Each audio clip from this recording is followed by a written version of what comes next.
Well, after giving up 70 points last week, the Chicago Bears thought maybe, just maybe, the Denver Broncos could be the team to beat, one of the other teams going into this game, 0-3. But of course, the Bears are going to do what the Bears are going to do. Wait a minute, Justin Fields threw for over 300 yards, 4 touchdowns, and 1 interception? Wait, they actually used DJ Moore appropriately today? What the hell is going on? Marvelous one. Please help me make sense of all this just in this. Is this the most Bears way to lose a game? I think it's among the most Bears way to lose a game.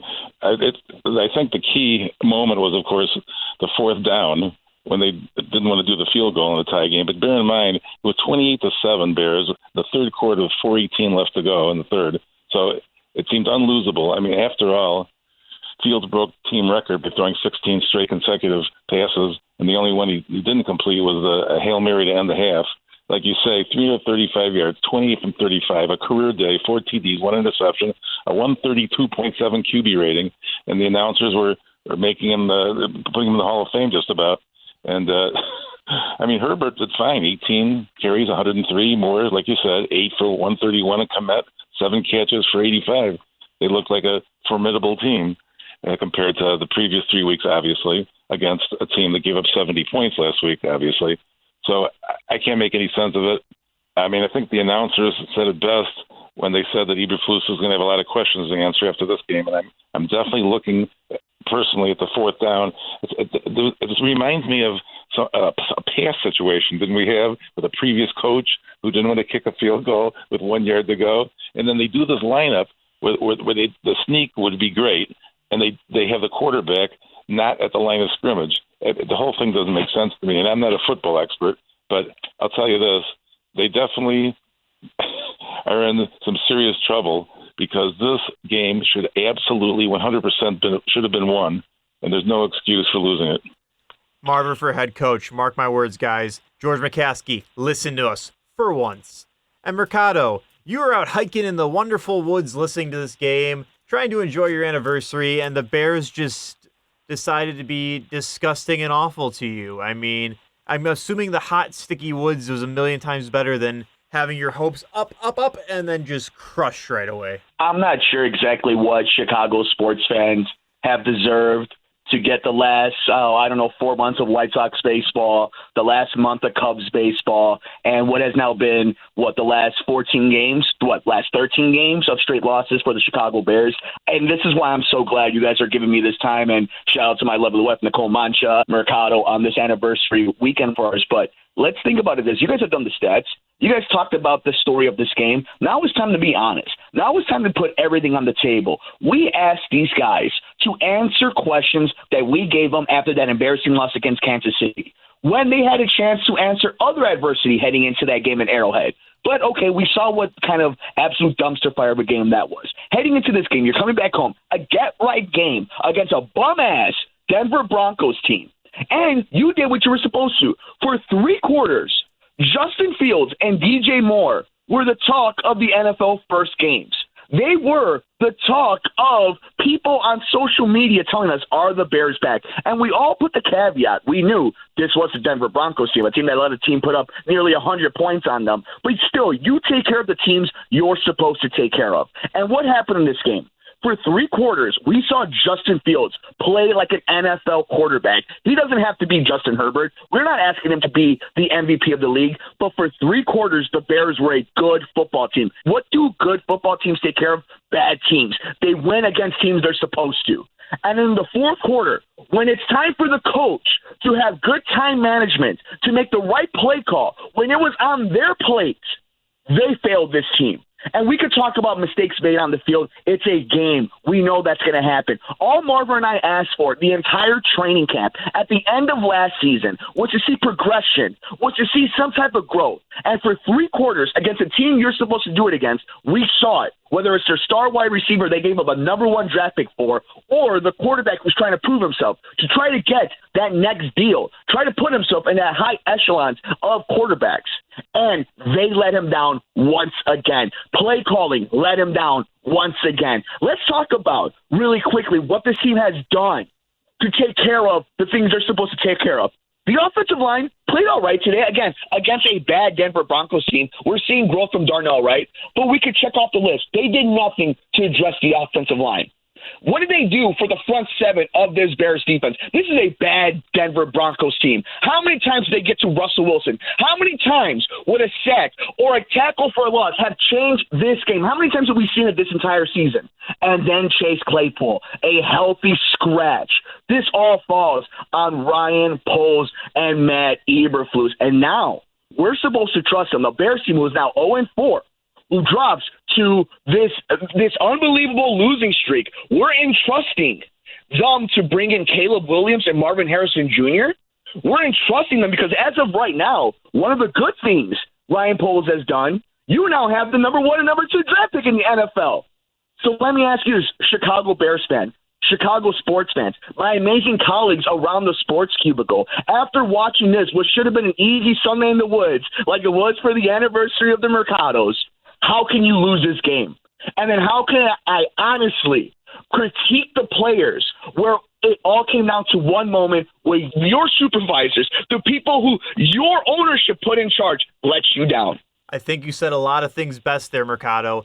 And it definitely does kind of fall to Ryan Poles and Matt Eberflus here. And we did talk about this last week, how I said Eberflus definitely should be fired here. But Marver, I'm going to throw it to you because once again, this is the third week in a row where our defensive coordinator is Matt Eberflus because once again, we don't need a defensive coordinator, but let's see, 17 points. The Denver Broncos scored 31 points. Going into this game, I didn't know how Vance Joseph had a job. That was my number one. This week, I don't know how Matt Eberflus has a job. And the fact that he's still making the defensive play calls 3 weeks in a row against giving up way more points than this team deserves. I mean, Marver, try to make sense of this right now. Okay, yeah. Obviously, you were talking about the defensive coordinator for Denver, who's overseeing a team that gives up 70 points. So how does he keep his job, right? But this was not on the players, this loss, at all. Our number 1 draft pick, Darnell Wright, is stuck out as making a couple foolish mistakes that cost if you look at the game, but he can't be singled out. The defense obviously was unable to. They did a great job for 3 quarters, and then all of a sudden they couldn't stop the running game, and they couldn't stop the key play, of course, was the fumble that was into the end zone by a former teammate of Mr. Fields at Ohio State, and it was just very, very unfortunate because it was basically the end there. It was very, very bad. When Fields fumbled the ball and Jonathan Cooper ran it in for 35 touchdown to tie the game with still 7:05 left in the game, and then they let the Will Lutz kick the field goal with 1:51. They still had time left, and it's just the way it works. They do it, and then they could march down the field, look like they're doing pretty well, and then there's the interception. So it's just obviously frustrating. I mean, but you got to be a Chicago sports fan to understand this. There's just enough suffering. It's kind of like to be, in religion you got to do suffering. So I guess as a Chicago sports fan, you have to do suffering. I mean, look at the whole 100 losses White Sox. Let's not die. And you know what? I'm going to look at the days that 2003 Bartman, 1984 Durham, Suzuki with staring at the sun with Cody standing right behind him in Atlanta.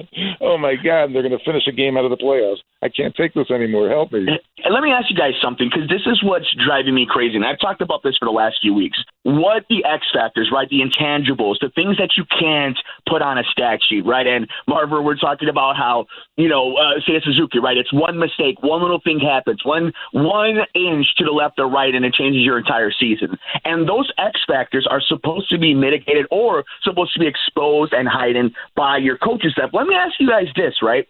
What has Matt Eberflus or Luke Getsy, anybody in this coaching staff, what have they done to elevate to highlight any of these players' strengths. Every play that the Bears, let's say, for example, that Justin Fields touchdown, where he did that juke and jive and was coming backwards and found Khalil Herbert into the end zone, that was not a play drawn up by Luke Getsy. That was just Justin Fields being a baller. Cole Kmet was the one making adjustments on his routes. Now, the plays seem to be a little bit more cohesive, but again, you're playing against a bad Denver team, so I'm going to put part of it too. These players are just better than what Denver's defense was. But I got to ask you guys this. Looking down the barrel, and Marver, you can correct me, but I believe it's Washington on Jeff Bezos' channel. Then it's Minnesota and Chargers-Raiders or Raiders-Chargers. You have a chance that you're not going to win any of these games. You're going to lose the next 4. And I don't think Matt Eberflus does anything and has done anything to highlight or to do anything special when he was a defensive specialist. And like you brought up, Devin, this is the guy now running the defense. So is he too now fixated or too distracted to get a hold of his offense when you're giving up 17 points? No, I'm sorry. That's happening on his watch anyway. Devin, do you think that he's done anything to make this team any better? Yes, he has given the players the opportunity to call out him and say that the coaching staff is not working for them, as we now have Justin Fields, DJ Moore, and Chase Claypool all saying that here. And I mean, if that proves that this team is comfortable enough to talk to the media about, the garbage that's going on behind the scenes, I really would like to see how the sausage is being made with the Chicago Bears team, because we're getting the same garbage every week, even when we put up a good, performance like we did today, other than the fourth quarter, those last few plays, as Marver was saying. But Matt Eberflus, I did not like him last year. I don't even like him more this year. He has done nothing to help this team, only hurt. And I'll say it again. When he said, this team doesn't need a defensive coordinator, good. No one's going to ever come be defensive coordinator on the Chicago Bears with this guy in charge. I want him gone as soon as yesterday, Mercado. He has done nothing to help this team. He is just such a wishy-washy garbage. Every time he answers questions, it doesn't seem like his head's fully there. It doesn't even seem like he has the generic answers, that Matt Nagy had. They pull out his back pocket over and over and over again. But there is nothing Matt Eberflus has done to help this team. I thought for sure when we got rid of Matt Nagy and who's the last GM? I'm blanking on his name right now. Ryan Pace. Ryan Pace, thank you. I thought for sure, I'm like, this is the second coming. This is the rebirth. Here we go. We're going to get a Bears team. We got Justin Fields. We have the franchise quarterback finally. And we have someone, unlike Jay Cutler, actually gives a you-know-what about the game and his performance here. It's about damn time. And then we get Matt Eberflus in here, and he's on his second season. And I'm just wondering, did the McCaskey give this guy money to tank the team? I really don't know how he still has a friggin' job here anymore. This is just getting depressing as it could be right now. I think it's the ambulance going off right now because we need to go save Marver from the sickening performance he saw today. But no, this guy has done nothing to help this team. He's only done to hurt.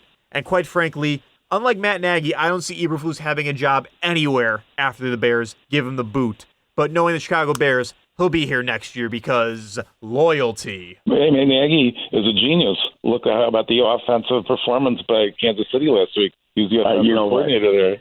We're not doing this. We're not doing this. You're not doing that. We're not doing that. No, the Bears do not fire their coach in the middle of the season. We did that analysis. I think there's been so many times where it should have happened. And by the way, you are kind of correct. They had Washington, Minnesota at home, then Vegas at home, and then at LA Chargers. And I mean, CBS, I enjoyed hearing Andrew Catalan, the different take on the Bears. You it's good to hear some different voices. And probably Fox is glad not to have had this game, which is only the case when there's an AFC team, I believe, on the road. That's the way it used to be anyway. So it was nice to hear a different set of voices. And they showed Ryan Poles celebrating in his private skybox. So it was all upbeat. It was very happy. I mean, it was a great first half. It was it's beautiful. We're going to go 14-3 and go to the Super Bowl. Hey, Marver, you know who's going to be a really angry man on Thursday, though? It's going to be Al Michaels when he has to call a Washington-Chicago game. Oh, that man is going to be angry and upset. Yeah, it's too bad that they don't have the ability to switch the game like NBC and ESPN do now. Yeah, well, unfortunately, we weren't able to switch this game. I'm going to give Devin the chance to take us home, but I want to remind everybody to make sure that they follow us all over the universe. We're on Twitter at Sports Cubicle TV. Make sure you guys check us out on YouTube, if you want to see the video version of all our breakdowns and segments, interviews, and all the fun stuff, we're on YouTube at the Sports Cubicle. Just search us at Sports from the Couch for everywhere else in the universe. Of course, we're on SoundCloud and Spotify. Just search WCPT 820 or Heartland Radio Signal and look for the Sports Cubicle, as we every single week are here to break down a Chicago Bears nightmare as they fall to the Denver Broncos 28-31. Their record now going to 0-4, and they have a date on Thursday Night Football against the Washington Commanders. And Devin, I'll give it to you to bring us on home on this post game here on the Sports Cubicle with the marvelous one Dan Marver, Devin Tingle, and myself, Mike Mercado. As frustrating as it is, there were some things to look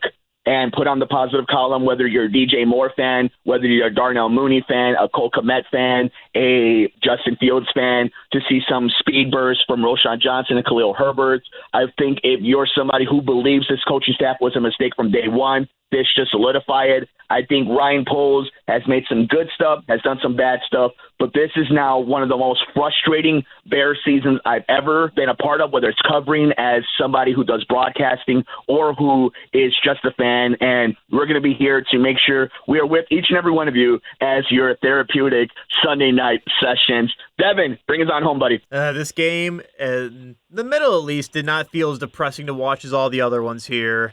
We'll be covering Thursday night. Don't you worry when the Commanders somehow remind the Bears that they are just as bad as they thought they were. And I'm just going to end it on this, guys. Bear down. All the way down.